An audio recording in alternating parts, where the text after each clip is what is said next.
Мы, геологи, любим не только тайгу, природу и ресурсы.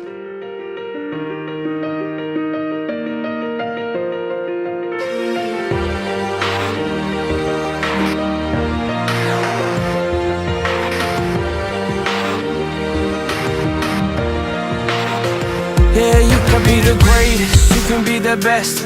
You can be the King Kong banging on your chest. You can beat the world, you can beat the war. You can talk to God, go banging on his door. You can throw your hands up. Природы и ресурсы. Также участвуем в спортивно-массовых мероприятиях.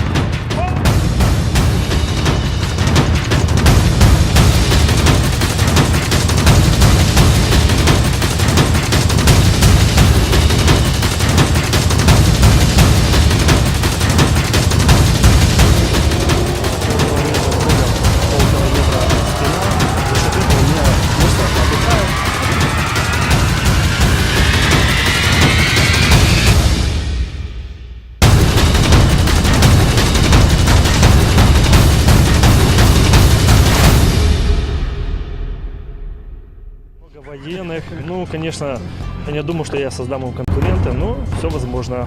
Финиш покажет.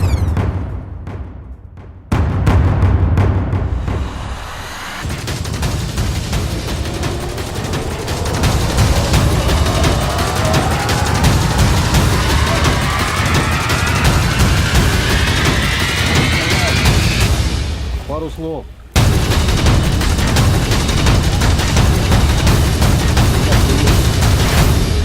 Хорошо удалось. Немножко волна, конечно, на середине покидала. Но так, в принципе, все хорошо. Волна на середине очень большая. Из-за сегодняшней погоды ничего не видно было. Было ощущение, что вот... Собирайся на первый. А также Главные призы 30 тысяч рублей от компании Билетур. Ценный приз. Идет первый. Я верю в него, потому что он новейший. Я знаю, что он способен на победу. Ну, пока посмотрим, сейчас все покажет. через 10 минут финишировал победитель прошлого года Николай Лутошкин.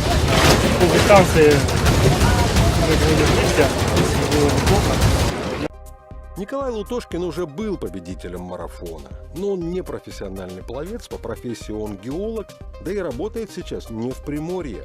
И для него этот марафон – одно из важнейших событий года. Работаю геологом в Аймяконском районе Якутия.